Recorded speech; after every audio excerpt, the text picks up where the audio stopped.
ፍቅር እና እምነት ክፍል 7 ብሌን የቶማስን የእፎይታ ቃል ስለሰማች እጅግ ተደሰተች። በቃ ደስ አላት። የሚገርም ምሽት በደማቋ ከተማ አዋሳ የፍቅር ምሽት አመሹ። ፍጹም ሰላም፣ ፍጹም ደስታ የሰፈነ ነበር ምሽቱ።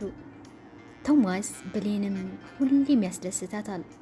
ግን በቃ የዛን ቀን ግን ከማንኛውም ጊዜ የበለጠ መስሎ ታያት። አመሰግናለሁ፣ አፈቅረሃለሁ ትለዋለች እየደጋገመች ልክ እንደ ሰከረ ሰው እየተጠመጠመችበት ትስመዋለች። ሰው አለ የለም አትልም። በቃ ደስተኛ ናት። ቶማስ የብሌን ደስታ እንደዚህ መሆኑ ከማንም በላይ አስደስቶታል። የሚስቴን ደስታ አጥፍቼው ነው የከረምኩት ለካ ብሎ ለራሱ አሰበ። የይቅርታ አስተያየት ያያታል። በቃ አፈቅርሻለሁ ይላታል። ደስ ብላቸው አመሸ። ያልደረሱበት ቦታ የለም። ከተማዋ ተሽከረከሩባት። አዋሳ በምሽቱ ውብ ከመሆኗ የተነሳ እነሱም አብረው ውብ ሆነው አመሹ።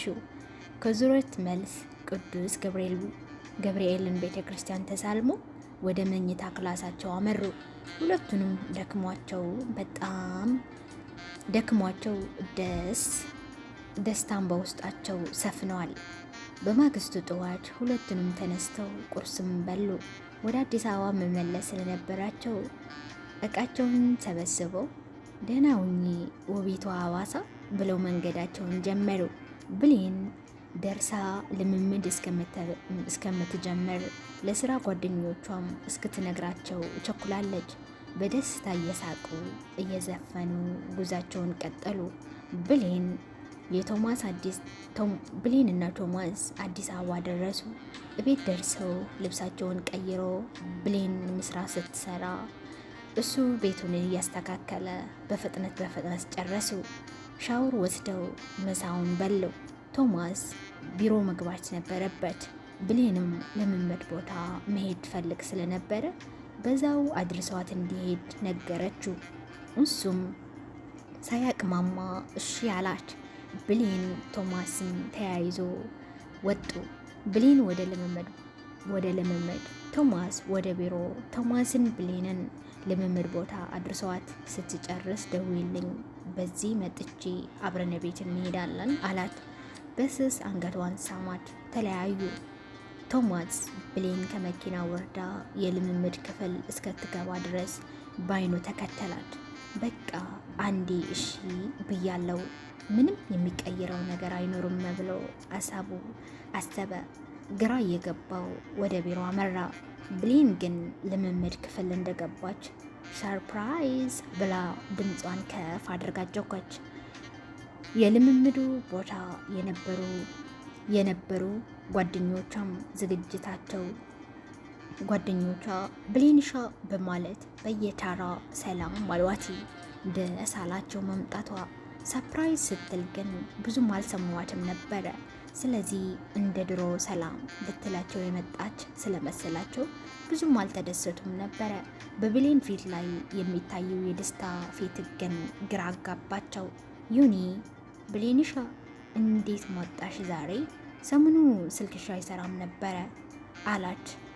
ብሌን እየተጣደፈች ደስ ብሎኛል፣ ልምምድ ልጀምር ነው ሃኒ።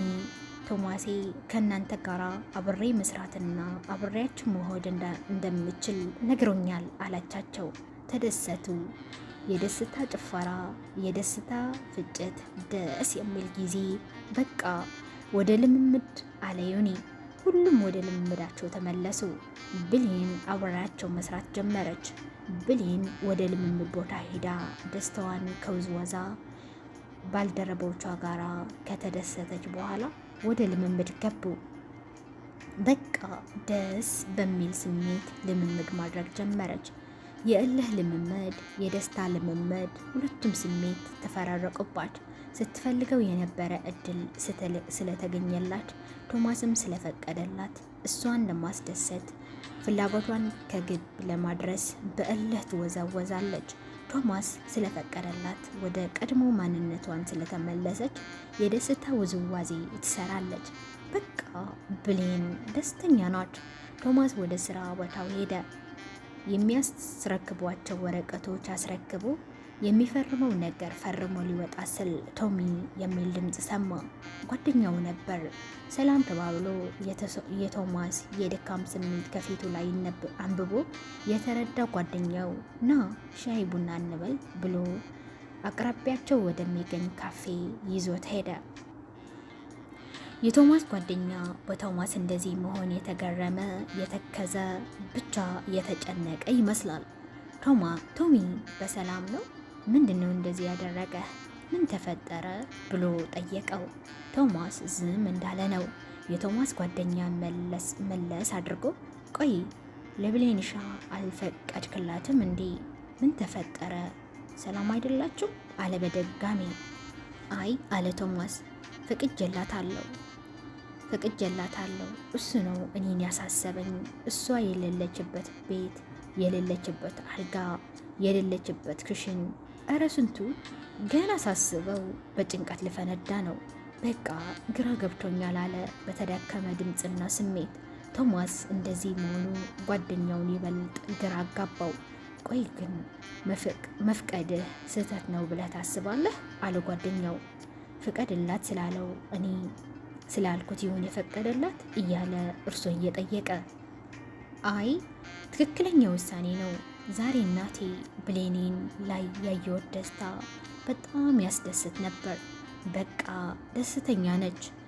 ስለዚህ ለደስታ መጥፎ መንስኤ አልሆንም፣ ሊረዳት ይገባል አለ ቶማስ።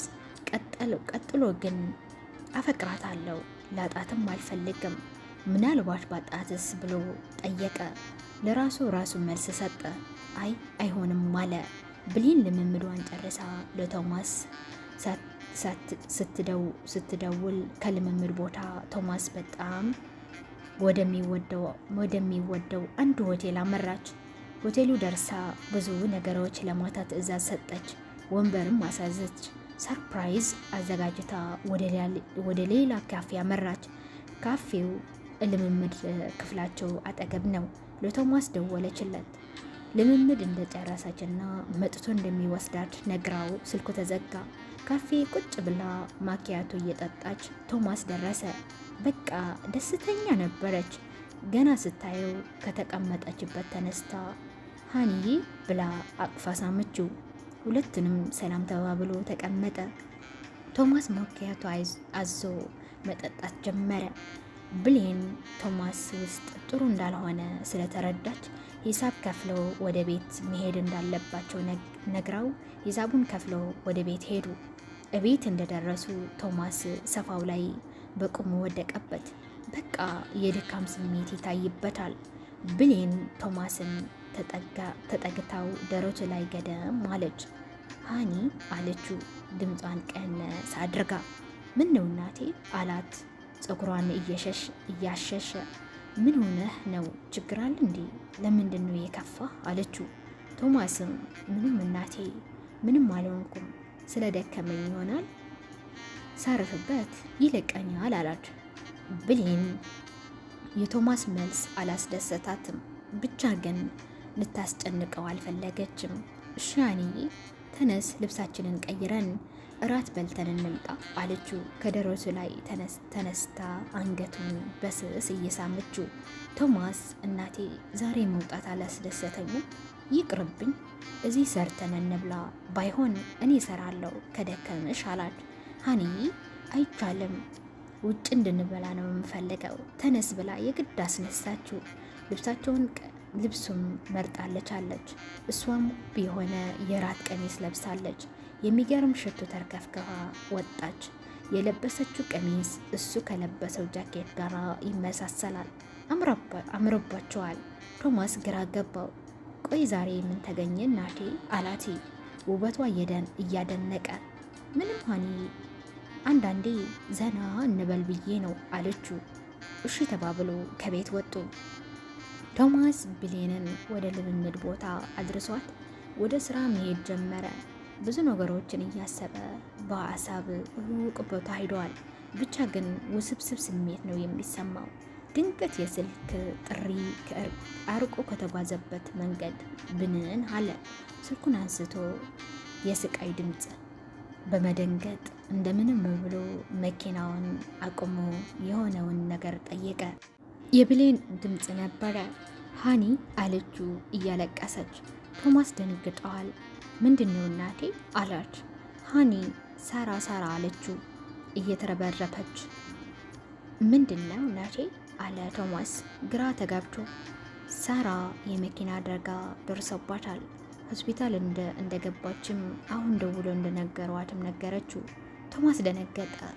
በቃ መጣው እሱ ጋር ጠብቂኝ አላት። ቶማስ በጣም ደንግጧል። የብሌን ብቸኛዋ እህቷ በመሆኗ ብሌን ምን ሊሰማት እንደሚችል አስበው በቃ ደንግጠዋል።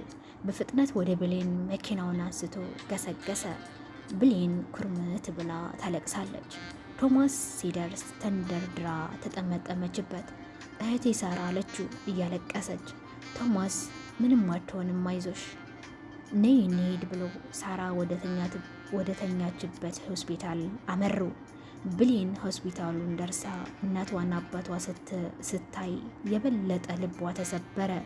እናቷ ኩርምት ብለው ያለቅሳሉ። አባቷም ልጅ እያለ ይቁነጠነጣል።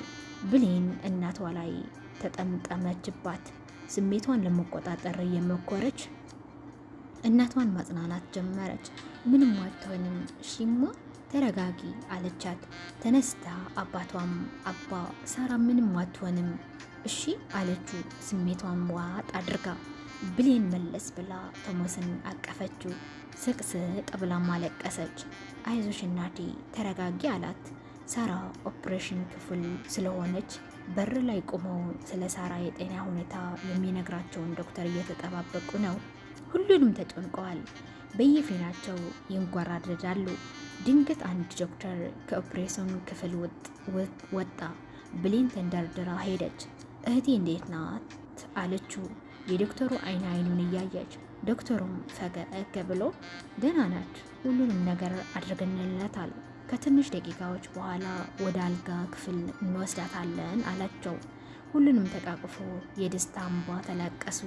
ደስም አላቸው። ቶማስ በዛች ቅጽበት ብዙ ነገር አሰበ። ህይወት እንደዚህ ናት። ሳናስበው የሚፈጠር ብዙ ነገሮች አሉ። ለምን ይሆን የሚጨነቀው? ለምንስ ፍቅሬና ምስቴን እናቴን አስከፋታለሁ ብሎ አሰበ። ብሌንን እናቴ ብሎ እቅፍ አደረጋት። አለቀሰም። አፈቅርሻለሁ ምንም አትሁኝብኝ አላት። ብሌን የሆነ ነገር እንደተሰማው ስታቅ ምንም አልሆንም ሃኒ አለችው አንገቱን በስስ እየሳመች። ድንገት ሳራ ከኦፕሬሽኑ ክፍል ወጥታ ሁሉንም አይዞሽ እሺ አሏት። አብረዋት በመኖራቸው ስታይ ፈገግ አለች። ሳራ ብዙም አልተጎዳችም፣ ግን መኪናውን ሲገፈትራት ስፓልት ላይ ስለወደቀች ሰውነቷ ተላልጧል። አገጯ ላይም ትንሽ የመሰንጠቅ ነገር ስለደረሰባት እሱን ነበር የተስተካከለው። ብቻ ግን ደህና ናት። ወደ ክፍልም አስገብቷታል። ብሌን እቤት ሄዳ ልብስ ይዛ ልትመጣ ከቶማስ ጋር ተያይዞ ወጡ። ብሌን እናቷና አባቷ ቤት ሄዳ የሚያስፈልገውን ነገሮች ይዛ ተመለሰች። ቶማስ አድርሷት ወደ ስራው ሄደ። ብሌን ልምምድ ትታ እህቷ ጋር ቆየች። በቃ አብራት ውላ አብራት ታድራለች። በሶስተኛው ቀን ከሆስፒታል ወጡ። እየተሻላት ነበረ። በቃ ደህና ናች። ብሌንም ወደ ልምምዷ ተመለሰች። ብሌን ከ2 ቀን በኋላ ጉዞ ስላለባት መዘጋጀቷን ጀመረች። ብሌን ውስጧ ፍርሃት ቢላትም በቃ ቶማስም አብሯት የምትፈልገውን ነገር ያሟላላታል። ቶማስ ብዙ ጊዜ የሚያስበው በሌሎች ጓደኞች ላይ የደረሰ ነገር በሱም እንዳይደርስ ስለሚፈራ ነው። አንድ ጓደኛው ከዚህ በፊት ለስራ ብላ ጀርመን እንደገባችና አግብታው በዛ መቅረቷን፣ አንዷ ደግሞ አረብ ሀገር ሄዳ እዛው አረብ አግብታ እንደቀረች ስለሚያውቅ በቃ ያንን እያሰበ ነበር የሚፈራው። ግን በልቡ ትልቅ እምነት አለ። ብሌን ታፈቅረዋለች። የመጀመሪያም ነው። በቃ መቼም እንደማትለየው ያውቃል። ግን ልቡ ፍርሃት ይልበታል። ብሌን ዝግጅቷን ጨርሳ ከጓደኞቿ ጋር ጉዞ ዛሬ ማታ 1 ሰዓት ላይ ነው። ሁላቸውም ተሰናብታ ፍቅር እና እምነት ክፍል 7 ይህንን ይመስል ነበረ። ክፍል 8 የሚመጣውን ሳምንት ይዤላችሁ እመጣለሁ። እንደወደዳችሁት ተስፋ አደርጋለሁ። አጋጣሚ ሆነ ለቻናሌ አዲስ ከሆናችሁ ግን ሰብስክራይብ በማድረግ ቤተሰብ እንድትሆኑ በትህትና መጠየቅ እወዳለሁ። ሰላም ለሰው ዘር፣ ሰላም ለሀገራችን። በያለንበት ሰላማችን ይብዛ። ባይ ባይ።